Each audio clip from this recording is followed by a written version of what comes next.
Haleluya.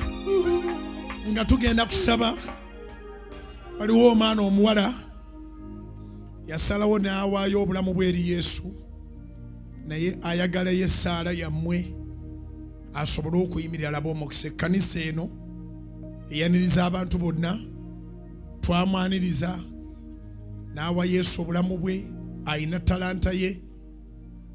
Bangi babadde boogera era ffe tulina kye twagala kwogera. Yasabye nti tumusabire wamu Grace Khan tumwanirize mu linnya lya Yesu. Yangu ofukamira ono tusabe. Etayo akazindaalo.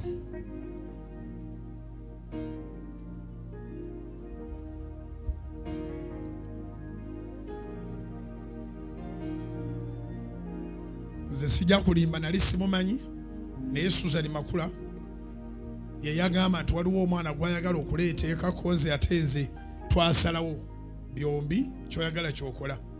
Naye bw'obanga oyagala olina kyoyagala okwogera oba kazindaalo nkazeeyo. Neyanzanya omusumba. Mukama yeebazibwe Daddy. Mukama yeebazibwe abooluganda. Amanya gange bampita Grace Khan namuwulya neddira nte. Ndi musanyufu nnyo lwakuba ntidde. Nkankana nnyo nzaani eyazaalibwa Daddy Bujjingo ne Mama Makula. Ebyokwogera byandibadde bingi. Tebanzaala nzekka ne banzaala ne muwala wange. Omwana wange n'afuna bajjajja abalungi. Mukama mulungi nnyo. Neyanziza nnyo Daddy, neyanziza nnyo Mami. Mbagala nnyo. Simanyi ngeri gye nsobola kubasiima kuba bye munkoledde ne bye munkolera buli lunaku nnyo. Yesu yekka yasiimibwa. Mukama mulungi obudde bwonna. Mzeeyi mwakyusa obulamu bwange. Yesu neyanziza mzeeyi neyanzeege. Oyagala ekkanisa ekusabira essaala? Njagala nnyo bansabireko. Mbadde nsaba Daddy nnyimbe muko katono. Oliyimbanga lwanjiri? Of course. Amune wano tunnyo twereere munnyo gwokka. Kale yimba oluyimba lwotuluwulire.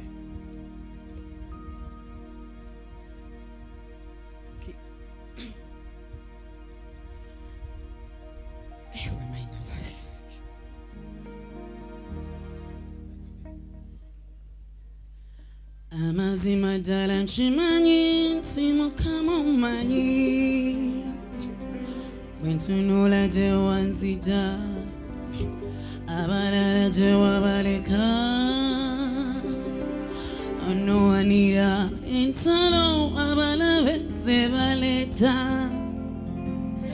Kale ne bwe bayimuka nga Mukama wali sitya. Sinsonga wadde nga sirina maanyi, kuba Mukama tulamu nze oli w'amaanyi ssebo. Sinsonga wadde nga sirina ssente, kuba gwe Katonda gwe nsinza ensi eno. Yes, let's go.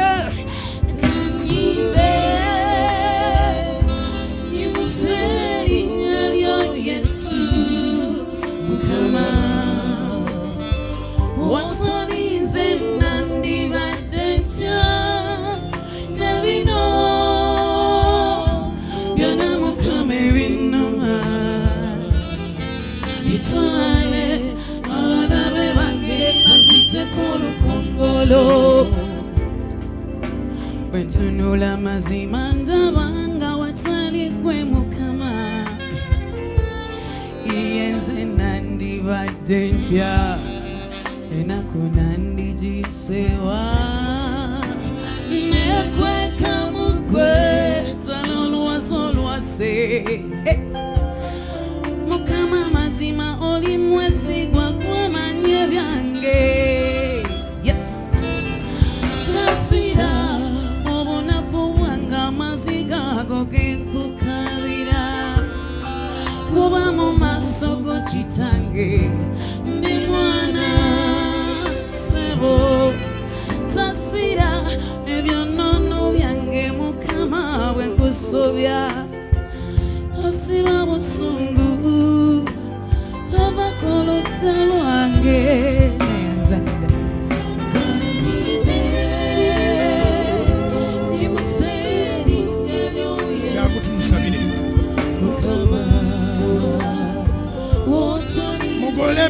mumusabire atakube n'ennyimba za Yesu banga obulamu abuwadde Yesu mu linnya lya Kitaffe ery'Omwana n'ery'Omwoyo Omutukuvu. Operation va muliro ekubeerera ekijjukizo mu bulamu obwo bwonna mu linnya lya Mukama Yesu. Mukama akuume akuteekeko feva obeere kabonero obeere kalango in Jesus' name. Amen.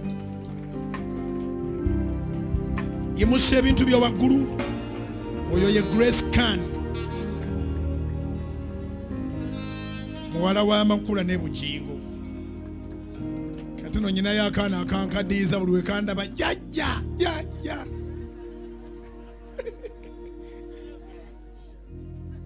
Naye bwe nsereyo njakagamba tajjajja kijana. Kale yimusa ebintu byo waggulu. Bana olunaku lubadde luwanvu naye tulwebaliza Katonda. Erinnya lya Mukama lyebazibwe. Monday, Tuesday, Wednesday nsaba ojjeyo n'ekintu jangu ne pulaani yo jangu ng'olina ky'ogamba kino kyenjagala Mukama ntaase bw'anaakinkolera akajja kuba nzijje mu muliro. Lunch hour ngitandikira mu maanyi ku Monday, Tuesday, Wednesday, Thursday, Friday. Tukkirize Katonda akole ebinene. Olw'omukaaga twandibadde tuluteekako ekintu naye kangende nkyajinge bukyaginzi ku lw'omukaaga. Ngenda kukyajinga bukyaginzi ku lw'omukaaga. Tumalirize ekisiibo kino obeene beetonye oba gunaabagwase naye ekisiibo kino nga kiggwako tosaana kisubwa. Olabe Katonda bw'akujja mu muliro ate olabe ne bw'ajja abalala mu muliro mu linnya lya Yesu. Yimusa ebintu byo. Nsabira ebintu byo Katonda biteekeko omukono gwe. Nsaba ekisa kya Katonda kyegatte naawe. Katonda abeera omulamu nannyini kisa. Ebintu bino bikuwadde byonna abantu be basitudde. Amafuta agabenga kuwadde ge bakutte abali ku leediyo n'abali ku TV ate n'abali wano buli cupa gye bakutte gipakiremu amaanyi. Mpayo amafuta gano gengenda obbassaako Mukama. Wiiki ebatandikire mu maanyi ge batalabangako. Lwana n'abo abalwana nabo. Wakana n'abo abawakana nabo. Kyusa buli kintu kyonna endowooza y'omubi esaane weezikiririre ddala. Wabeerewo obujulizi Mukama ku buli gwe nteekako amafuta. Ompa amaanyi waleme okubawo n'omwavu wano ku namungi w'omuntu ono agenda nga simwogeddeko kigambo oba nga tafunye mafuta gano. Buli ali wano mutuukeko ate mu budde obutali bungi obutali buwanvu nnyo. Ekisibo kyaffe kikkirize era okiwa omukisa. N'abali eyo ku Salt FM, Salt TV, Salt Media App, YouTube, Facebook, TikTok abali mu kisiibo bampeera omukisa mu linnya lya Mukama ffe Yesu. Mafuta gano ngaawudde nsabira ensawo yo, nsabira essimu yo, nsabira bank account yo, nsabira ebintu byo byonna Katonda yeegulumize. Ove wano ng'oli mu maanyi mangi nga ne bw'aba sitaani yennyini nga tatumye ebyokola bye bw'akulaba asirira busirizi muliro. Katonda akujje mu bbanja eribadde likwesibyeko. Katonda ajjuzeewo bizinensi yo bw'ebadde yakendeera. Wiiki eno ofuneyo akasimu ke bayita mukyusa bulamu otuleko ne boototuulangako nabo. Connection ebeere connection nga yeegasa mu linnya lya Yesu. Kitange waŋŋamba nti Bujjingo tolekanga yosaala nga tosabidde bantu favor. Kyenva mbasabira favor, extraordinary favor, the favor that attracts miracles like a magnet, irresistible favor, the favor that none of our enemies, none of our adversaries can be able to contradict or resist. Mukama Katonda akulwanire, awakane n'abawakana naawe, alwane n'abalwana naawe, ayombe n'abayomba naawe, akubeere engabo, amenyemenye amafumu n'obusaale bye bakuweereza emisana n'ekiro. Oyite mu sizoni eno ng'omulabe waakuweera obujulizi. Va muliro, va muliro, va muliro, va muliro, linnya lya Mukama waffe Yesu nkuyitira omukisa ova mu nsonda zonna ogw'abatuma ogw'abasumba ogw'abasomesa ogw'ababuulizi b'enjiri ogw'abasomesa ba Bayibuli ogw'abannabbi gonna gutwale mukisa gwa Ibulayimu ne Isaaka ne Yakobo gonna gutwale mukisa gwa Kitaffe n'Omwana n'Omwoyo Omutukuvu ogugaggawaza ogutalina buyinike gutwale. Kitanga wangamba nti Bujjingo bonna b'osaba nabo ndibafuula akalango. Katonda akufuula akalango. Wajjidde mu nkuba wajjidde mu bisooto obadde mu nkuba n'obeerako ne mukasana nsaba Katonda akusanyusa okusinga bw'oli osanyuse. Ku mulundi guno naawe wabadde tamanyi nti olinamu essanyu bw'ova mu saaviisi eno Katonda akuwa essanyu naawe okyewuunye mu linnya lya Yesu. Akukolere ku kibadde ekyagaana abali ku leediyo n'abali ku TV n'abali ku Canal Land ettaka ettukuvu eggulu ly'oku nsi Mukama akuviireyo ofuuke billboard ya Katonda bakulabe nga bakwegomba kitwale ekyo in Jesus name. Tulako wansi katono nga tetunava ku mpewo tuwa omukisa n'abali ku mpewo okuwaayo nga tetunava ku mpewo tuwa omukisa n'abali ku mpewo okuwaayo. Bw'oba oli ku mpewo ng'oyagala kuwaayo kozesa essimu yo bw'oba olina ekimu ky'ekkumi oba ekiweebwayo. Essimu yaffe ya MTN eri 0760 777 888. Essimu yaffe ya MTN eri 0760 777 888. MTN line yaffe eri 07 660 773 883. Weerezaako ekirabo kyonna weerezaako ekimu ky'ekkumi kyo. Essimu yaffe ya Airtel eri 0708 00 0003.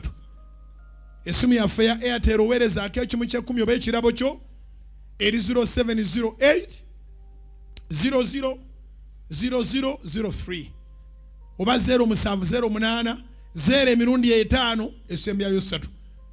Essimu ezo zombi zireeta mannya ga Bujjingo Aloysius. Oyinza okuba ng'oyagala kukozesa MTN Momo Pay. MTN Momo Pay eba tekukyajinga kubadde 10 bw'osindika. MTN Momo Pay oweereza ku *165 *3 hash.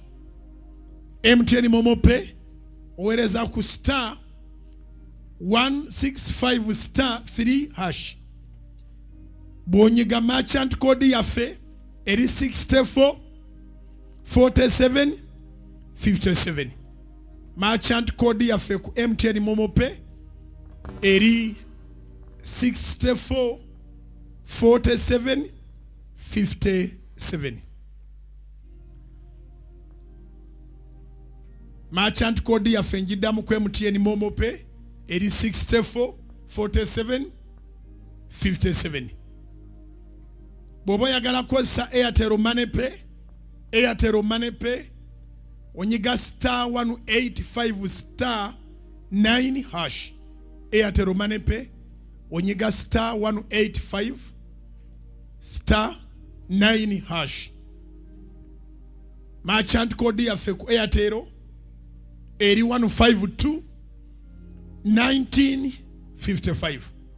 Merchant code yaffe ku Airtel eri 152 1955. Merchant code yaffe ku Airtel eri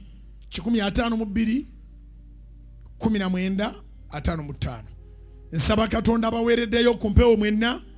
Katonda abawe omukisa ogukatiddwa ogusukunidwa ogw'omuyiika abadde ekimu ky'ekkumi n'ebiweebwayo abakozesezza essimu mwenna ne bw'oba ogikozesezza ng'oli mu kyaki. Mukama akugabirire wiiki ekubeerera ennungi. Tumalirize wamu ekisiibo ku Sande nga tolina kwejjusa kwonna mu linnya erya Yesu. Amiina. Ab'oku TV ne ku leediyo, shalom shalom. Mukama abawe omukisa.